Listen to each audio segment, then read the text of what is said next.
My mountain life, it is the end of May. So we made it through, I guess, first month or so of growth and blooming. The choke cherries are just finishing up their blooming.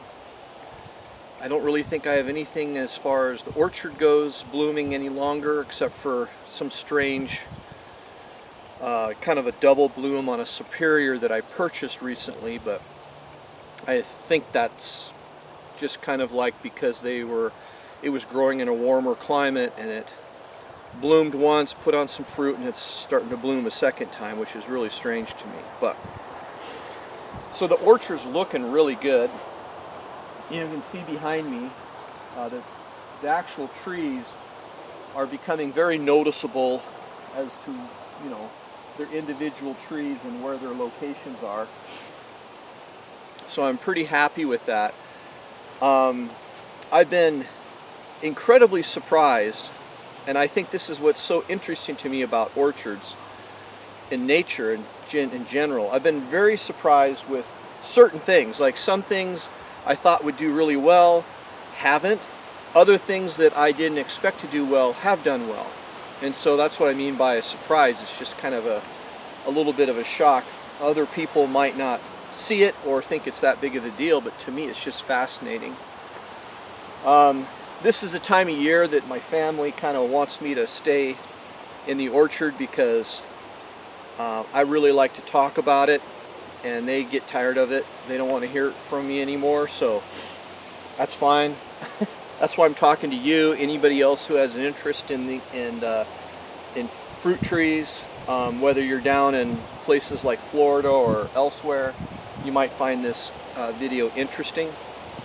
I know that the trees behind you don't seem like very much, but just so that you understand, if you haven't seen any of my past videos, the trees that have just the white tree guards on them, those were planted not this year, but the last year. And then the trees that have the metal fence around, those were planted this year. So, and then there's there's some trees, like there's two trees, I don't know if you can see them, but two pear trees over here. Those were planted like 3 or 4 years ago, and then there's like maybe 3 trees in the back, or 4 trees in the back that were planted like 3 years ago. So it might have been 4 years ago I planted those 2 pear trees. So I started this orchard 4 years ago, but it didn't have anything really in it. I had 2 pears, and then 3 years ago I think I planted like maybe 3 other plum trees. So why am I going heavy into plums? Because that's what this whole entire side of the orchard is. It's because it's heavy clay, and the research I've done has indicated that plum trees, out of all the different varieties out there, seem to do the best on heavy clay. Heavy clay isn't the best soil to plant an orchard in, but I just try to work with what I have, the land and the soil and everything else, and it seems that plum trees seem to be the best suited for it. Not that you couldn't plant pear trees, and I think certain apple stalks can do okay in heavy clay, but it's still not like the best, like it's not the most desired area to start an orchard in. But if you only have heavy clay, then that's what you're dealing with, so you try to deal with what you have. I do have some cherries planted, and they seem to be doing fine, but the question that you have to ask yourself is, are they doing fine because the hole I dug initially, the tree I put in 2 years ago, the roots haven't like tried to get in to the outward soil quite yet, and once they start to try to get into the heavy clay, then they're going to be kind of like, instead of being a vigorous tree that's going to grow big or get bigger, maybe it's just going to be kind of constrained by the condition that it's in. Now, most of these rootstocks on the plums are St. Julian, And then the ones that I planted this year are Maribalan from, and there's two different orchards I'm working with. One's Cummins Nursery out of New York, and that's where I got the Maribalan. And then the St. Julian is on the Rain Tree Nursery orchard or trees. And I don't know. I'm going to go over. I think I want to take you through and show you the different trees and the varieties that I have. I don't know if we're going to talk about the pears as much or the cherries, but we might. And there's another. I have another like 6 trees planted in the north orchard. But the problem that I have with them is that I've been fighting aphids and ants, and so some of the trees just look not good at all. And most of them are just struggling because of that. And I mean, I'm not just talking about a few ants. I had a huge colony of ants just attacking, I don't want to say they're attacking the tree, farming the tree with their aphid cattle, because that's basically what they do. The home orchard's looking good. I don't know if we'll go over and talk about that today. Maybe I'll do that a different day. But I think I want to, well, maybe we should, because it's showing some some nice promise in the production of fruit this year, in which I'm going to take to the farmer's market or try to sell myself to see how much I can earn. It's kind of like I'm supposed to have to earn a certain, because this is an agricultural piece of land now, so I have to earn a certain amount of income off of it, or revenue, and so I'm trying to get to that point. But I really want to see like how well I can do at that. So it's like another facet of this, of running an orchard or a small orchard, is not just can you grow the trees, can you get the fruit on the trees, can you take care of the trees from all the different pests and stuff, but can you actually get the fruit, and people will want to buy it, and people will want to eat it. So it's not just one thing, growing fruit, because I have a tree that is a golden spice pear that's very productive. It's biannual because I let it, I don't thin it, but it's not a ton of people that enjoy that fruit. And so it's kind of like, it's a great tree, it grows easy, I don't have to spray it or do anything with it if I don't want to, and it produces a lot of fruit, but the fruit isn't desirable. And so what am I going to do, feed it to horses and stuff? I guess I could, but maybe I can sell it as a cooking pear, which means I have to lower the price, but you get the point I'm trying to make. You're trying to not just have a nice production in fruit, but you want to have something that people want to purchase and eat and consume. And then there's the other aspect of it, which is, what if you have the best fruit that people want to buy, but the tree only produces 2 or 3 of the fruits? It's just not very productive. Well, what does that do for you there? So it's like you're looking for these different varieties, and when you find one that seems to be suited for your area, for your for your climate, it's not too, it doesn't take a whole lot of effort to take care of it, and it produces a lot of fruit, and the fruit is something that people desire, and you get like all those boxes checked, and then you think, that's a variety I want to add to. Like, I want to add another one of those trees, or another couple of those trees, or whatever. To me, it's just an interesting thing. I don't necessarily want to go back and like remove trees that haven't been productive or aren't good, but I mean, it might come to that point. But right now I have plenty of land to be able to continue to expand this, both in the home orchard and out here. And when I run out of land, then I might have to start making choices of trees that haven't been productive. But I'd like to try to figure out why, if possible, and do research and try to like get other people's views and viewpoints before I make that decision.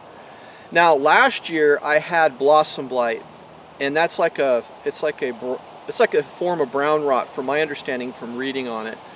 And I had it in the tocas really bad. And That's kind of a shame because toca is one of the better fruits that you can have, and it's supposed to be a fairly productive tree, although I don't know that I would say in my area that I've had that same experience. But this year, or last November, I sprayed the orchard, or October, November, I sprayed the orchard with copper, trying to, like, I don't know, eliminate it, or at least make it so it's not as prevalent. And then in the spring, so in March, I went out and I sprayed all the trees again with copper from the Captain, I think it's Captain something, Captain Jack copper or something like that. And I have not seen sign of brown rot in any of the trees. None of them have showed it. So I'm like, wow, that really did work. So if you have the blossom blight, and if you see like your blossoms dying off, and then your leaves dying off, kind of in sequence with the blossoms, you might have blossom blight, and you might consider spraying it with Captain or some other copper fungicide. But you don't want to do it all the time, from what I read, because you don't want to kill all the fungi in the soil, because that's helping your trees. And so maybe you spray it 1 year, and then hopefully maybe the next year you don't, or you just pick specific trees to spray it on. I don't know. So I have decided that this year I am going to spray again, but I'm only going to spray the trees that I read about are susceptible to diseases, like the Victoria plum, which I'll show you, it's in the home orchard, and the toca. Definitely going to spray those two, and I might spray a few others as well. But some trees I don't think I'll spray, like the black ice. I don't think I'll spray that at all. And then there's a lot of plums in here. I don't think I'll spray it. Like the Kenmore is supposed to be resistant to a lot of things, and I actually read on things that are resistant specifically. It says blossom blight resistant or whatever. I probably won't spray those trees either. And then maybe like 2026, I'll spray these specific trees, and then the 2026 year, so the whole production year, I'll see how that works.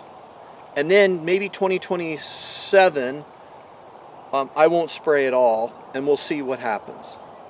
And then maybe I don't get any production that year out of the tocas and stuff. But we're just kind of experimenting with stuff to try to like be equal with nature. But there's just some really interesting things that I found, and it's one of those situations where when you plant as many different varieties as you can do these comparisons and contrasts. But it's not perfect, because I have, like, for example, right here next to me is a Sprite planted, but it's in an area that has got a lot of shade, so it gets shade in the afternoon, which I think is good for its vigor. It's growing really well, but it didn't really produce any fruits this year. It looked like it was going to, but it didn't. I was surprised. I thought that this tree was going to be productive this year, and it didn't really put anything on. You know, it dropped any of the blossoms it had with the fruit.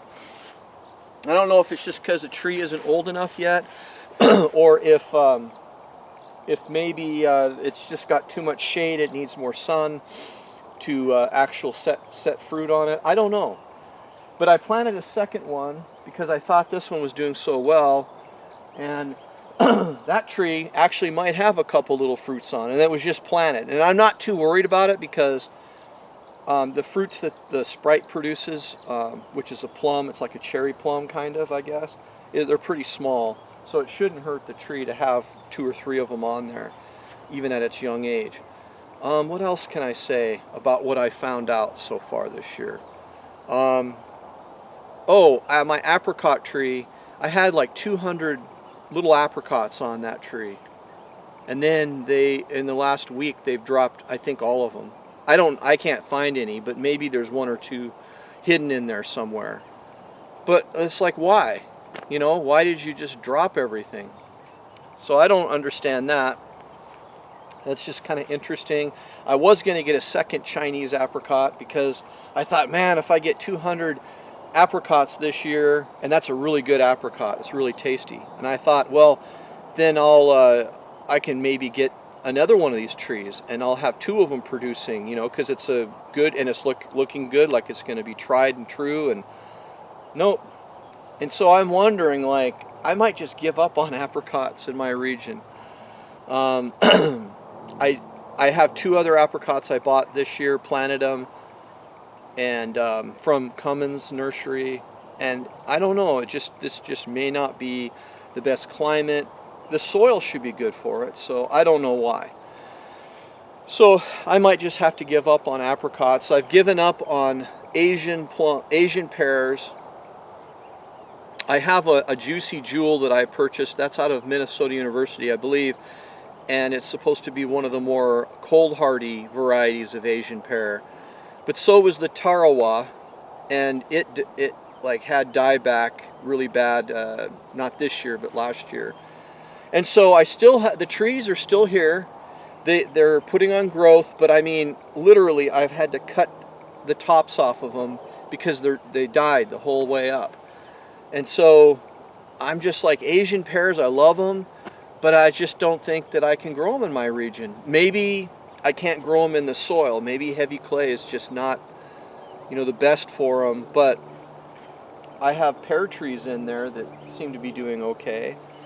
The early gold and the Ur, the only thing I haven't been able to do yet is try the fruit, because it hasn't, none of the trees that I have, and I have 3 of each, have produced any fruit.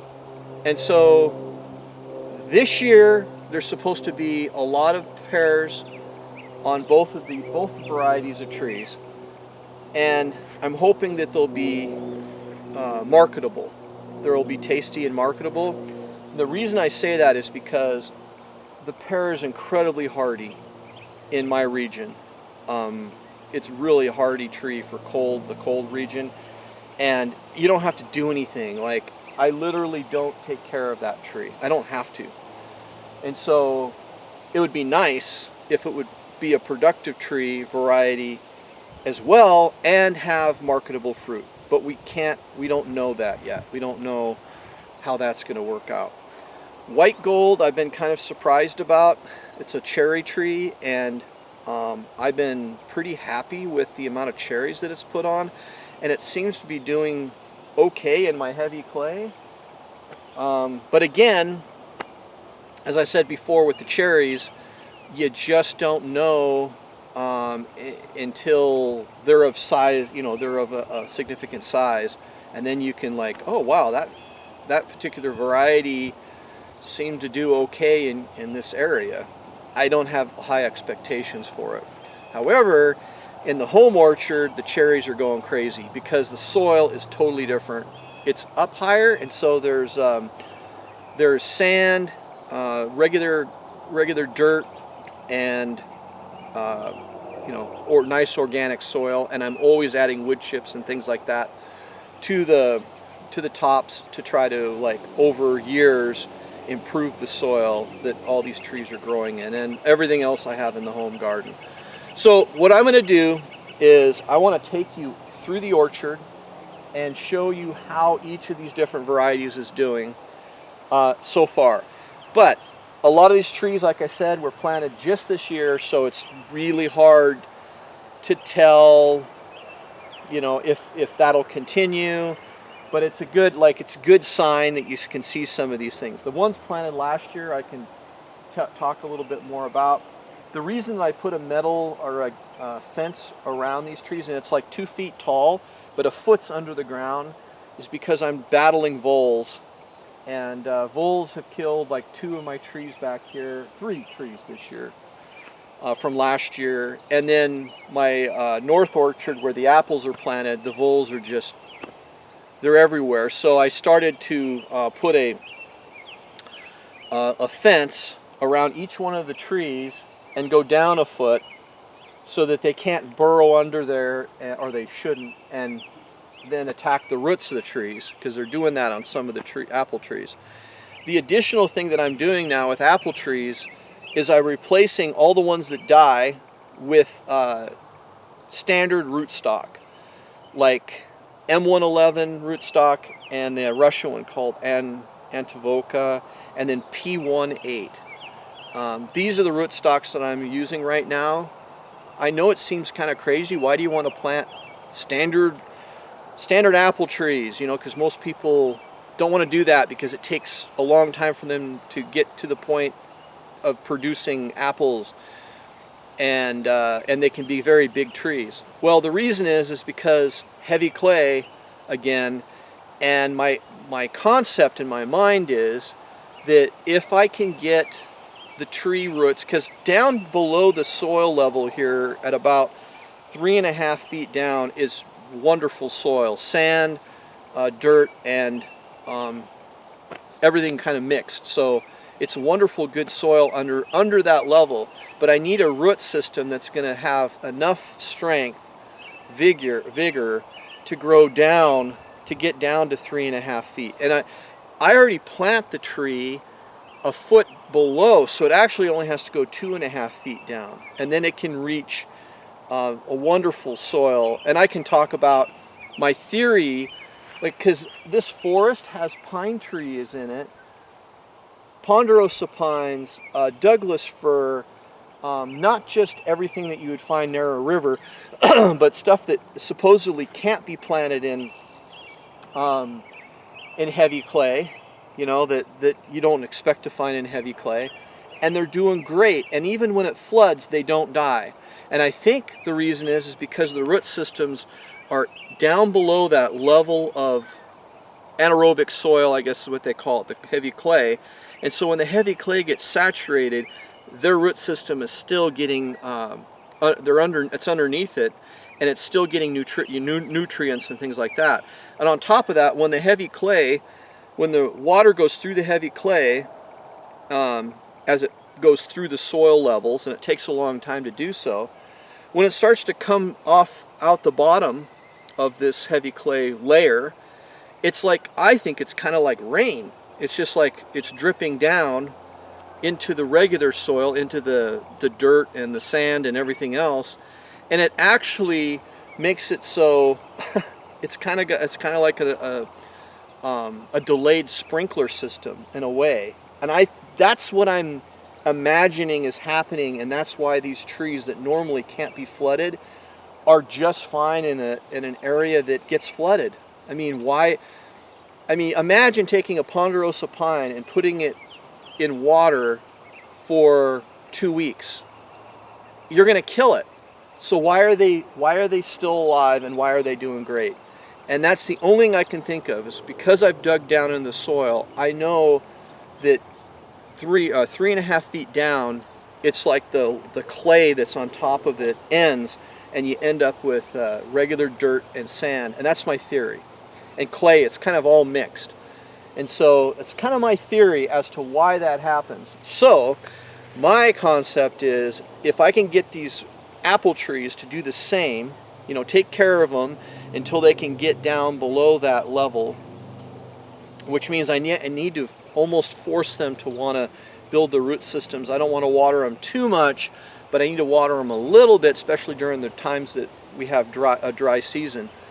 And then I think that by doing that, I'm going to get those standard apple tree roots down below that level. And when that happens, then, like, I don't have to hardly do anything. They're gonna take care of themselves.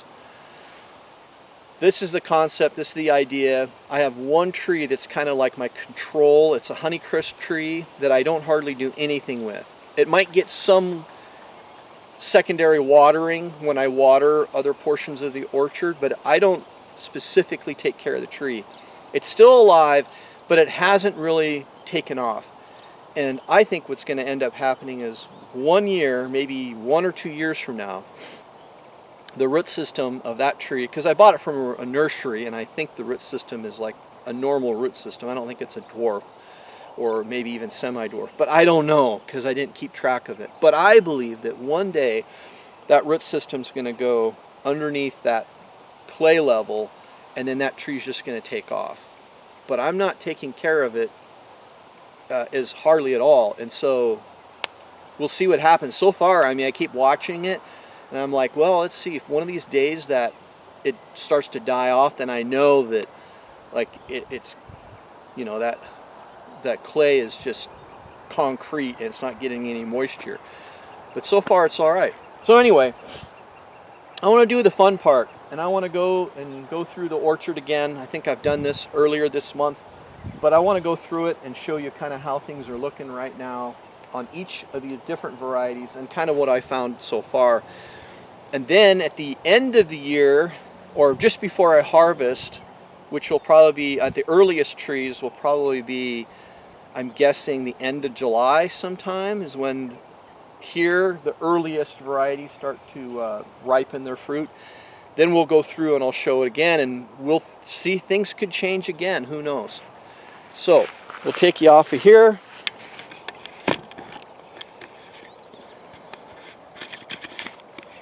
Make sure it's still recording. Yeah, we're still recording. So just going to take it off my stand here that I had it on, the camera.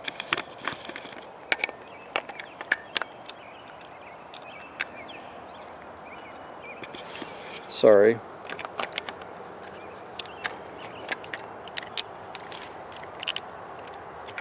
I don't know why. There we go. All right. So leave our stand behind. So here I'll just go through each variety because I find it interesting. This is a Hudson. It didn't produce any cherries this year, but the leaves look healthy. And I have been watering this portion of the orchard because I have new trees kind of mixed in with the ones from last year, and I'm trying to give everybody the best chance. Here's my white gold, and look at all the cherries it produced, and it's not that big of a tree. I do believe, however, this is from Rain Tree Nursery, and I believe it's a dwarf rootstock. So you kind of would expect that you're going to get some cherries off of this this year. But the leaves look pretty good, and the cherries are looking good. And then we come over, and we've got red claps, I guess. This had a few blossoms on it. You can see some of them are still kind of hanging out, but none of them really set any fruit. It's a younger tree. It was leaning really bad, so I basically used a post to bring it back so I can get it to grow straight. This is the one I just planted this year. This is a Harvest Queen. It hasn't really like taken off or anything. It's just kind of, and this is from Cummins Nursery. It's kind of just hanging out. This is a Seckle from Costco. Not the greatest vigor on that. This is a Harrow Sweet from Cummins Nursery. Again, not a lot of growth. These trees could be putting on some root systems right now and not really throwing a lot up top. So this is Cummins, or this is from this is a Comus from Costco. I stopped buying Costco trees completely. I've had not very good luck with them. This is a Seckle that was from Cummins, and it's actually doing pretty well. In fact, you saw that Costco Seckle, and it's been there for, this is the second year. This is the first year, and it already looks better on the top of the tree. This is a Bosc. Now, I kind of like the look of the Bosc. It's really a unique looking fruit. You find them in the grocery stores. But then I read, after I planted it, I read that this is susceptible to a lot of different diseases. And so I'm a little bit, like, I don't want to say in remorse for buying it, but I'm a little worried. And I'll try to take care of the tree, give it a little more care than I would normally give. This was a rescue from Rain Tree Nursery, but the voles, they got in and they killed the entire tree. They ate this side, but what's really bad is they ate the roots. So the tree's completely dead. This is a pound pear, and it's doing okay. It should have quite a bit of soil because this, I dug a really big hole for this tree. Yeah, it's in there pretty good. This is a Warren from Rain Tree Nursery. It's supposed to have some resistances, so I'm kind of excited about it. Yeah, and it's doing all right. I'm kind of thinking maybe I need to pull that back to the fence to get it to grow more straight. This one I've been really happy about. This is a variety called a Summer Bloodburn, and this is from Rain Tree Nursery as well. But look, there's like 2 fruits there, and there's 2 fruits hiding in here. So there's 4 pears, and the tree looks really good. Second year being here, I think that I should dig a circle around this and put a fence. I really want to protect this tree because it's just doing great. I mean, look how much growth it's put on this year. From this point to here, so we're talking almost a foot. Maybe 10 inches right now of growth so far. Very happy with it. This was Atlantic Queen, and the voles got into it in the spring. It was putting on leaves and everything, and the voles got into the root system. This is called Harrow Delight. It's supposed to be, I think I'm going to get another one of these. It's supposed to be resistant to cedar trellis rust, which I think I have in this orchard. But it's doing good. Look at that. The other ones I showed you, the Harvest Queen, and then the Harrow Sweet, we're not doing the greatest, but this one's doing nice. And this is from Rain Tree Nursery, Harrow Delight. Really happy with what I'm seeing so far on this tree. And I just planted it this year. This is a cherry tree called Early Burlap. It didn't produce any blossoms this year. The leaves look good. So it looks like a really healthy tree, so I'm really happy with it. But I'm not planning on planting any more cherries in this region because cherry trees are probably the worst things that you can plant for heavy clay. They want well-drained soil. This is a Cuban Delight from Rain Tree Nursery. It's doing all right. I mean, the growth is pretty good on the leaves here. It didn't do any blossoms, but I just planted it this year. This is called Arganche. It's a pear, European pear. The tree that came from Rain Tree Nursery had all of these branches, and so I'm pretty happy with the tree coming from Rain Tree Nursery. It looks really good as far as like all these different options that the tree has. It's not just a stick. So I was really happy with that. And it's doing all right. This is called Duchess d'Angoulême, and here you can see all this stuff on these leaves. And I don't know what that is. It could be scab, or it could be cedar trellis rust. And so I'm thinking it's cedar trellis rust because I know that it's in this forest. I know 100% it's in there, but I don't know if that's what that is or not. Now the tree's doing okay through the cedar trellis rust, so it's doing all right. This is the one that got hit the worst from cedar trellis rust. All the leaves were truly like, they look like this, and you can see they all still kind of do. This is a white Donay. I was kind of really hoping, I read about this tree being a popular one for one of the cooking shows, but yeah, I'm kind of sad, but that's the way it goes. Here is a Sprite. Now, I have one Sprite I'll show you later. This one I just planted, and I did it because of how vigorous the other one was growing. This one, however, if I remember right, it's just been planted this year, and there might be a couple little plums on this one. So we might get to try one. I really do want to try one, and I really do want to see how well this one will grow. This is a Kristen cherry tree. Now I live in Montana, so this is probably one of the better varieties to grow here if you're not by the lake. If you live by the lake, you can plant about any one of the sweet cherries. But this one is a zone 4. And so this is one of the colder varieties of cherries. And I hope that it'll be good fruit, and although like I said, I planted it in probably the worst place, being in heavy clay.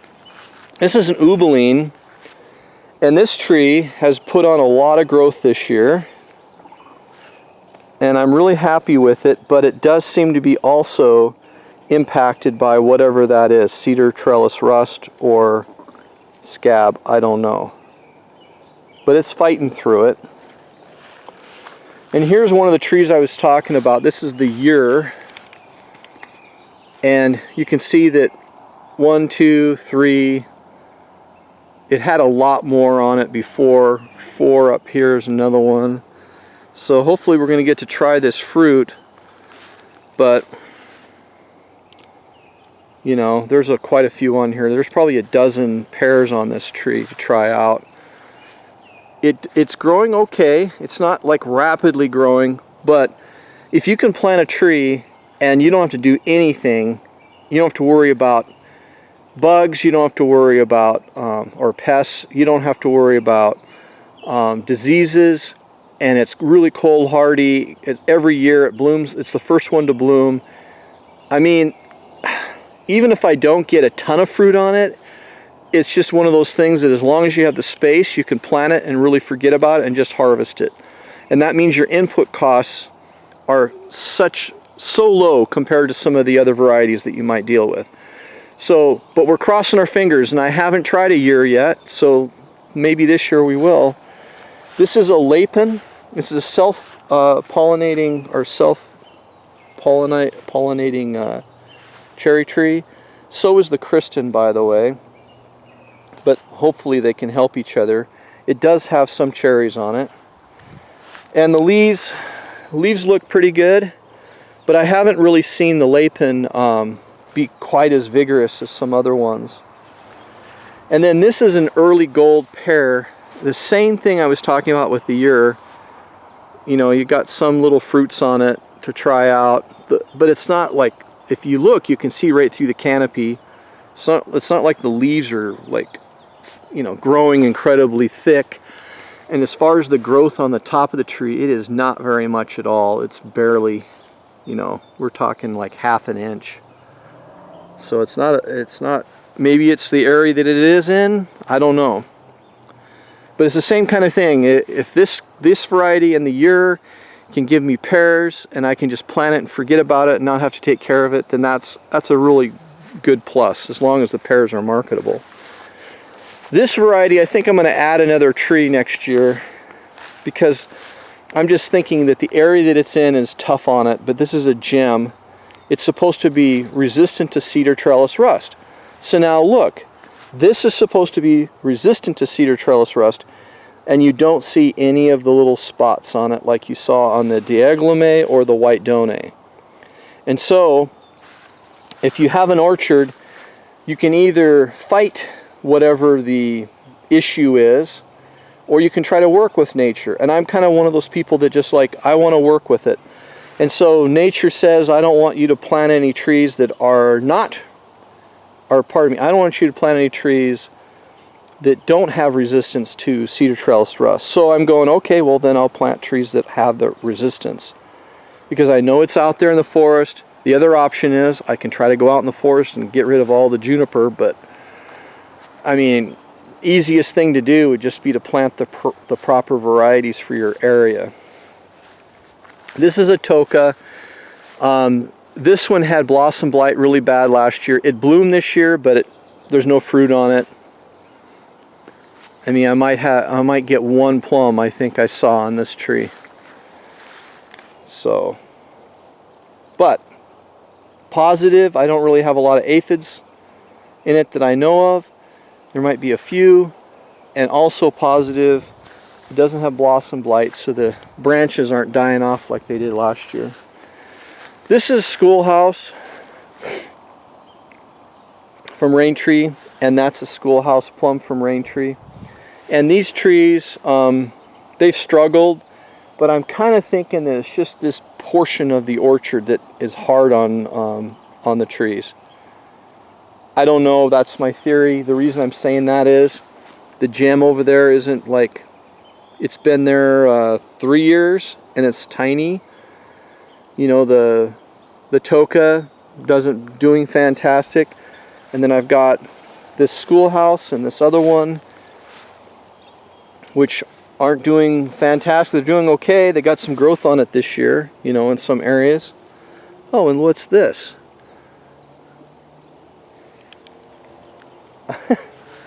that was a something like a caterpillar.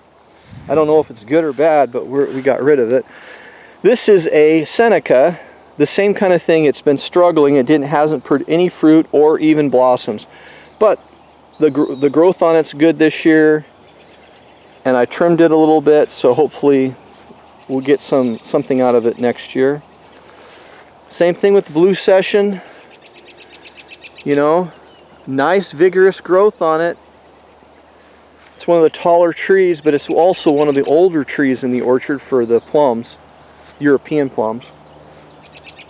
But it didn't bloom at all this year. Kirk's Blue had some blossoms. How did it turn out? One fruit right there. So we have one plum that we're going to be able to taste and try out. That's okay. It's a young tree. I'm not expecting massive production or anything off of it. This is a Blue Session, and it's a cousin of the Blue Jam, and it did blossom a little bit, but I don't think that any of the fruits took. Now again, a young tree, some nice growth on it. So next year we'll see what happens with that tree. This is a purple gauge. It got hit pretty hard with aphids and ants. Instead of actually going through the whole process of fighting them with sticky tape and stuff like that, I just basically pulled the leaves off that the ants were on, and it seems to like been recovering. It did have blossoms, but nothing is actually taken on the tree. The growth is pretty good in all these different little spots here, so I'm pretty happy with the purple gauge. This is Mount Royal. It had some blossoms this year too, but nothing has, you know, stuck. And the growth is pretty decent on it. This tree got killed by voles last year.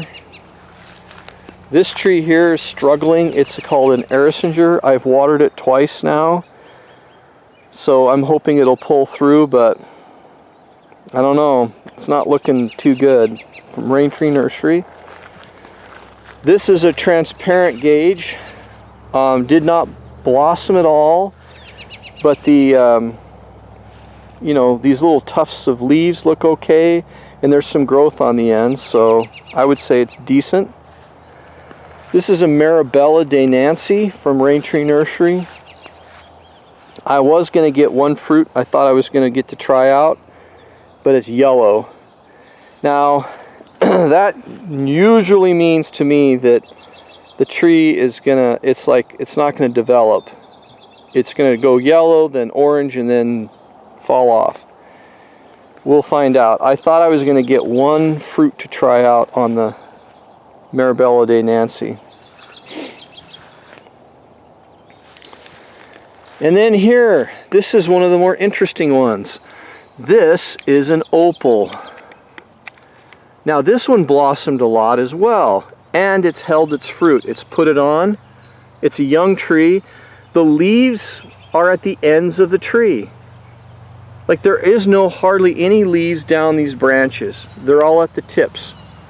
It's just strange to me. And then all of the fruit, you can see all the fruit here.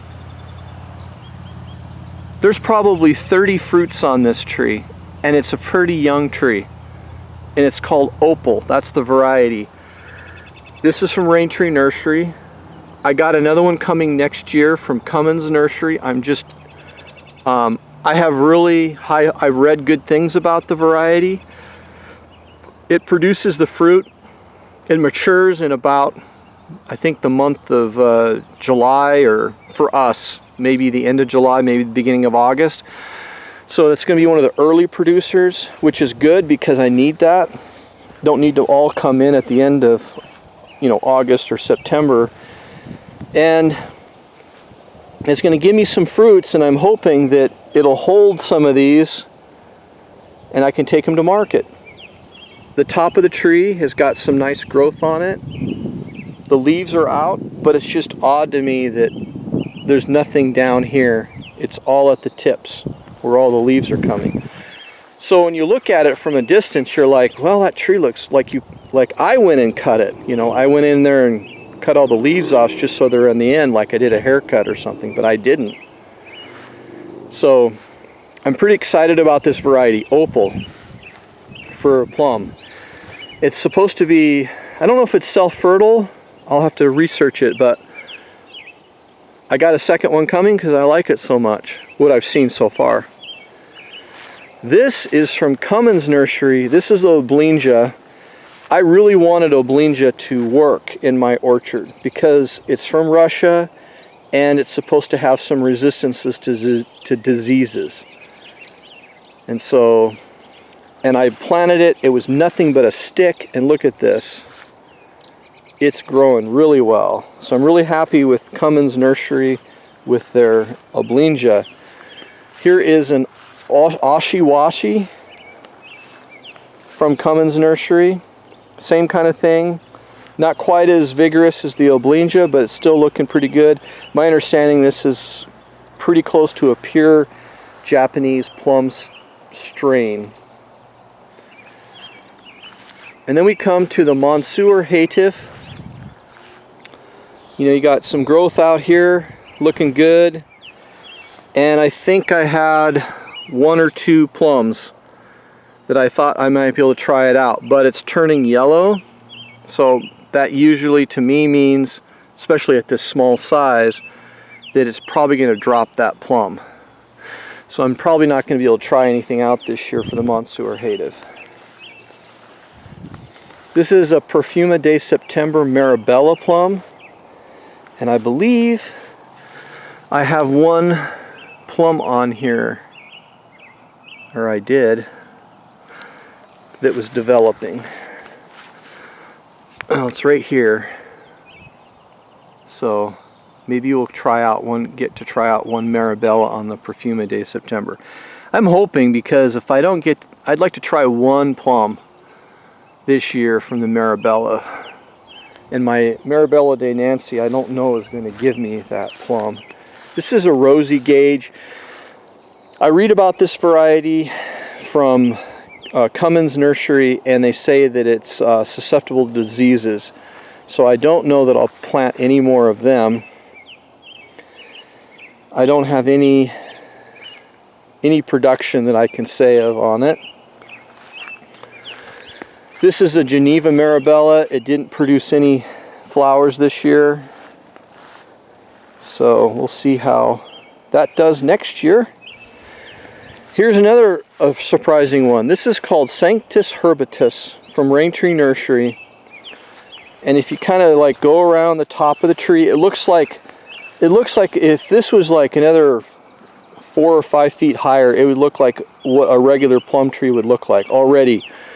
Oh, look at all that leaf coverage it has. Now the growth isn't, huge, isn't great, but it's just well, I guess. And then you can see, if you come down here, you can see it's developing some plums. Like there's 1, 2, 3, 4, 5, I think in there, 6. So hopefully we're going to get to try some Sanctus Herbatus.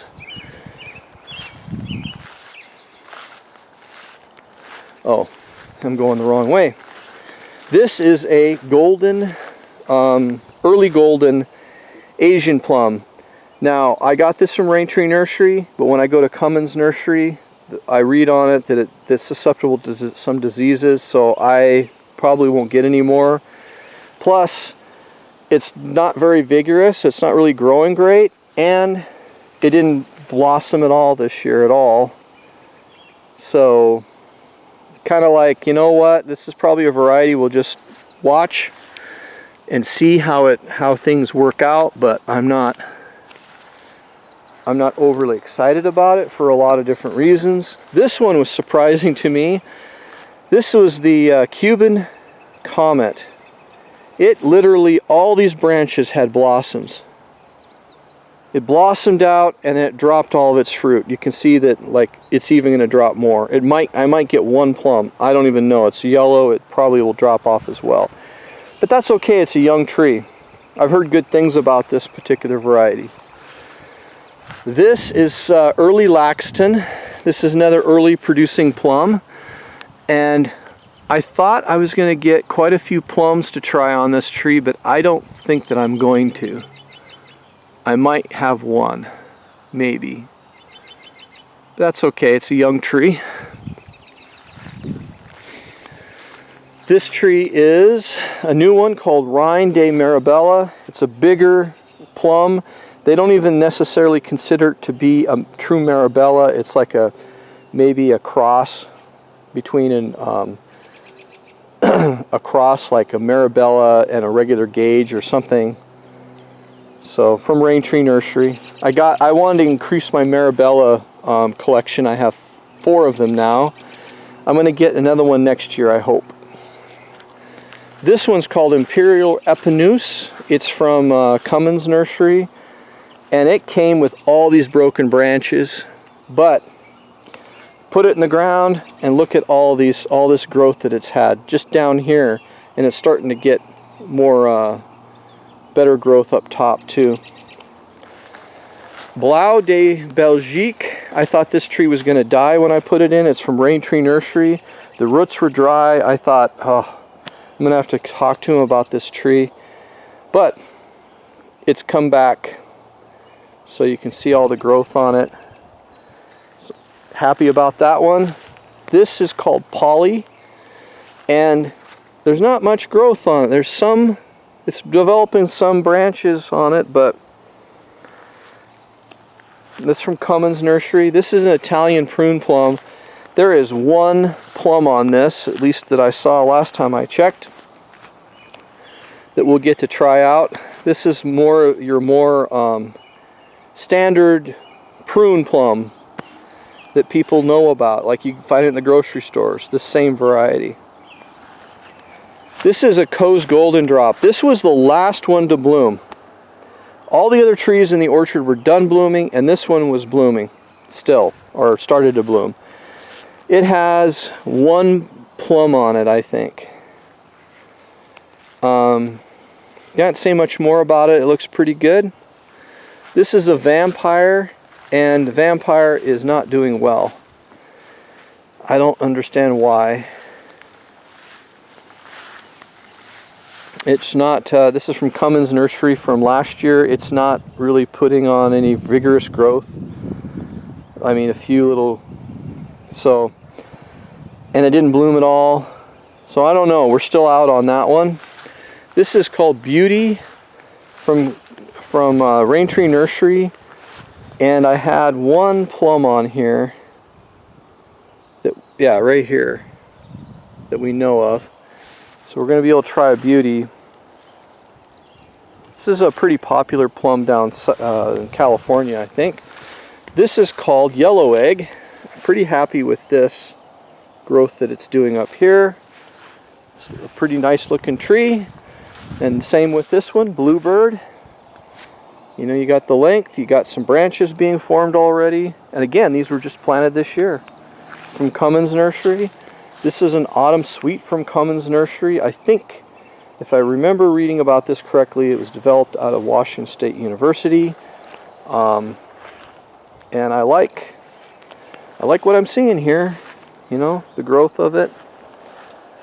This one is called Empress from Cummins Nursery, and it's just struggling. Look at it. Barely any. It's like just put out some little tiny branches and barely any growth. It could be that it's just putting on its root system. Hard to say. This is called a Kenmore. I got another one of these coming because it's supposed to have some good disease resistance. And I'm really big on having trees that I can plant and not have to really do much to care about or worry about. So this one was the one I've always said I'm very surprised about. This thing had no leaves on it, and I thought I would have to tell Cummins Nursery I have a tree that never leafed out.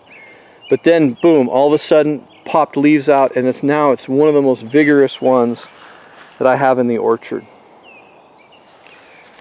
And this is the second Oblingia that I've got right here. So, and finally, well, not finally, third to finally, this is the Sprite that I was saying that I really had high hopes for. And it's not going to have any fruit on it at all. Last year it grew from down here where this tag is all the way up to here in 1 year.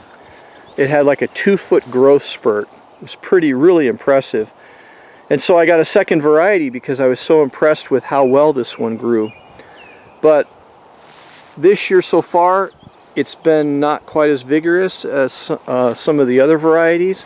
It still looks like a good looking tree, but we'll give it some more time, and I'm not sure I'll get any more Sprites until I can get convinced that they're going to be productive and easy to grow and vigorous.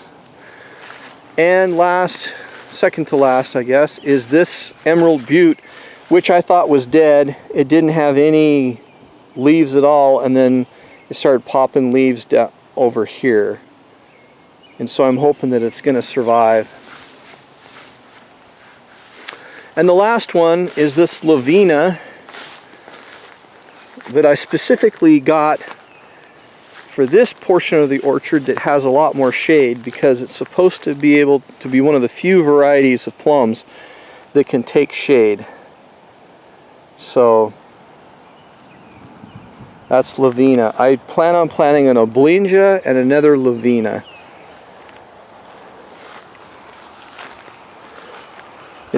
So anyway, that is all the varieties in the South Orchard that are going. I'm going to go ahead and end the video, and then I might do another video of the North Orchard, and then maybe a video of the Home Orchard. It doesn't look like a whole lot to some people, because when you think of an orchard, you're thinking of trees that are 12 foot tall and as wide and lots of fruit on them, and you've seen videos like that. But this is kind of a process for anybody who's interested. This is an orchard that essentially is a 2-year-old orchard. Yes, there are some trees that I planted prior to that, but most of them are last year and this year plantings.